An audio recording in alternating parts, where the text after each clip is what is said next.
আসসালামু আলাইকুম বন্ধুরা, বাংলা সহজ রান্না চ্যানেলে আপনাদের সকলকে স্বাগত। আজকে আমি চিংড়ির মালাইকারি তৈরি করে আপনাদেরকে দেখাবো। তার জন্য আমি এখানে নিয়ে নিয়েছি চিংড়ি মাছ। চিংড়ি মাছটাকে ভালো করে বেছে ধুয়ে নিয়েছি। আর নিয়ে নিয়েছি পেঁয়াজ কুচি, আদা রসুনের পেস্ট, টমেটো কুচি, তারপরে ধনে গুঁড়ো, জিরে গুঁড়ো, হলুদ গুঁড়ো, লঙ্কা গুঁড়ো, লবণ, গরম মশলার গুঁড়ো। আর এখানে নিয়ে নিয়েছি নারকেল দুধ আর ঝর্ণা ঘি নিয়ে নিয়েছি। আর এখানে নিয়েছি কিছু গোটা মশলা, কাঁচা মরিচ, শুকনো লঙ্কা আর এলাচ, লবঙ্গ, এসব শুকনো মশলা কিছু নিয়ে নিয়েছি। তো সবার প্রথমে আমি এখানে চিংড়ি মাছটাকে ম্যারিনেট করে নেব। তার জন্য আমি এখানে নিয়ে নিচ্ছি স্বাদ মতো লবণ আর অল্প একটু লবণ আর অল্প অল্প হলুদ গুঁড়ো দিয়ে আমি ভালো করে চিংড়ি মাছটাকে ম্যারিনেট করে নেব। তো বন্ধুরা, আপনারা দেখতে পাচ্ছেন আমি মশলা, লবণ আর হলুদ মাখিয়ে কিছুক্ষণ রেস্টে রেখে দিয়েছিলাম। তো এইবার আমি কড়া বসিয়ে দিয়েছি, দিয়ে অল্প একটু তেল নিয়ে নিয়েছি। তো তেলটা গরম করে নেব। গরম হয়ে যাওয়ার পর আমি চিংড়ি মাছগুলোকে ভালো করে একটু ভেজে নেব। তেলটা গরম হয়ে গিয়েছে, এবার ম্যারিনেট করে রাখা চিংড়ি মাছগুলোকে আমি এক এক করে গরম তেলের মধ্যে দিয়ে আমি ভালো করে ভেজে নেব।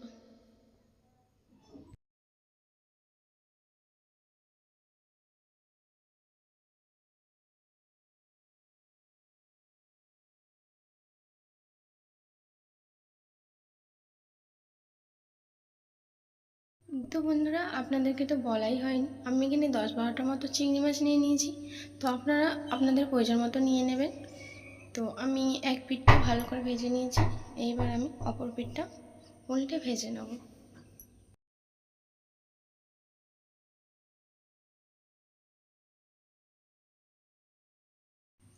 তো আমি বেশি কড়া করে চিংড়ি মাছটাকে ভাজবো না, তো এরকম জাস্ট হালকা করে একটু ভেজে নিয়েছি। তো আপনারা এরকমভাবে ভেজে নেবে হালকা করে।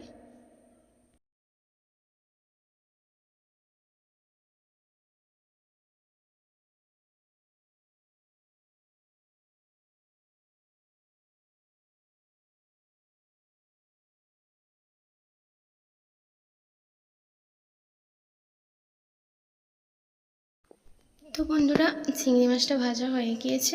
এবার আমি এই চিংড়ি মাছগুলোকে প্লেটের মধ্যে তুলে নেব।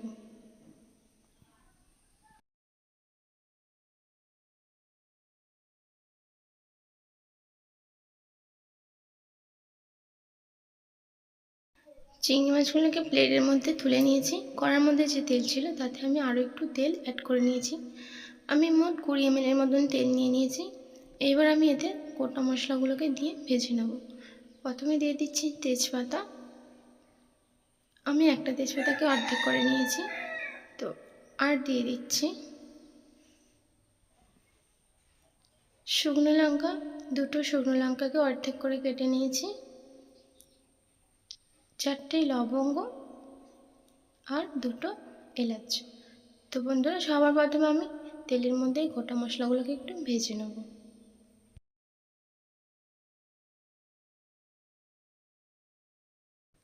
গোটা মশলাগুলোকে আমি ভেজে নেওয়ার পর এখানে দিয়ে দিচ্ছি পেঁয়াজ কুচি।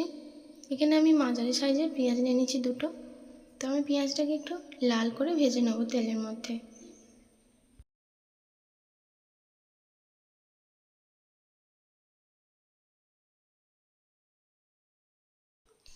পেঁয়াজটাকে আমি লাল করে ভেজে নিয়েছি। এবার আমি এর মধ্যে দিয়ে দেবো আদা রসুনের পেস্ট। তো এখানে আমি 1 চামচ পরিমাণ আদা রসুনের পেস্ট নিয়ে নিচ্ছি। এবার পেঁয়াজের সাথে আদা রসুনের পেস্টটাকে আমি একটু ভালো করে ভেজে নেব, যাতে আদা রসুনের কাঁচা গন্ধটা না থেকে যায়।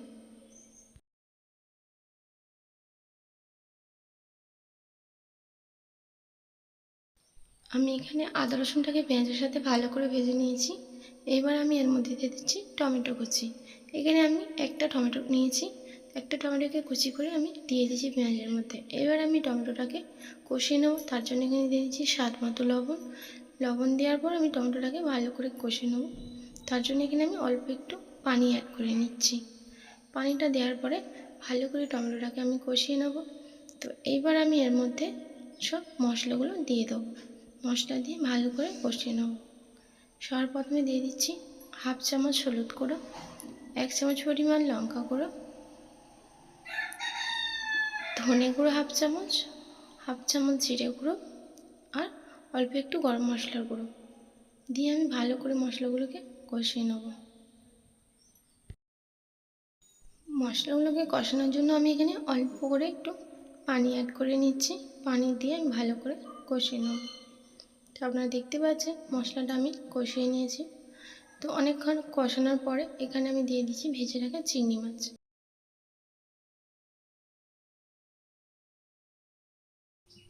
চিংড়ি মাছটা দেওয়ার পরে মশলার সাথে আমি 2 মিনিট এই চিংড়ি মাছটাকে ভালো করে কষিয়ে নিচ্ছি।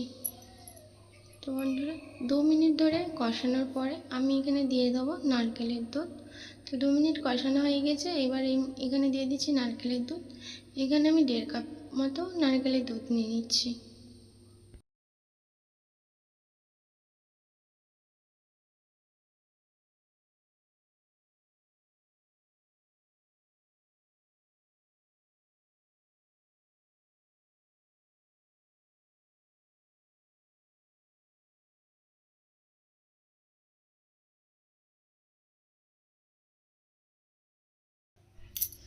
তো বন্ধুরা আমি 5 মিনিট ধরে কুক করে নিয়েছি।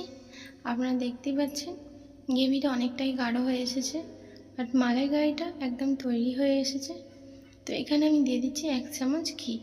এখানে আমি ঝর্ণা ঘি নিয়ে নিচ্ছি। ঘিটা কিন্তু অবশ্যই দিতে হবে, ঘিটা দিলে খুব সুন্দর একটা টেস্ট আছে।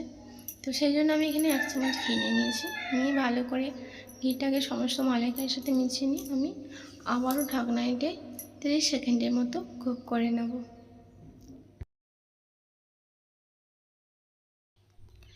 30 সেকেন্ড কুক করে নেওয়ার পরে এইখানে আমি দিয়ে দিচ্ছি অল্প একটু চিনি। চিনিটা কিন্তু অবশ্যই দিতে হবে, দিলে পরে সুন্দর একটা ফ্লেভার আসবে, বাট মিষ্টি মিষ্টি লাগবে, খেতেও খুব মজাদার, ভালো লাগবে। তো বন্ধুরা আপনারা যে যেখান থেকে দেখছেন আপনারা অবশ্যই আমার এই রেসিপিটাকে আপনার পরিবার এবং বন্ধুদের সাথে শেয়ার করবেন আর পাশে থাকা বেল আইকনটি ক্লিক করে দেবেন যাতে আমার ভিডিও সবার আগে আপনাদের কাছে পৌঁছে যায়। তো বন্ধুরা যারা দেখছেন আমার এই রেসিপিটা আপনাদের কেমন লেগেছে আপনারা অবশ্যই কমেন্ট করে জানাবেন।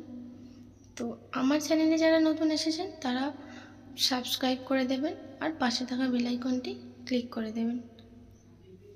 ভালো থাকবেন, সুস্থ থাকবেন, ধন্যবাদ।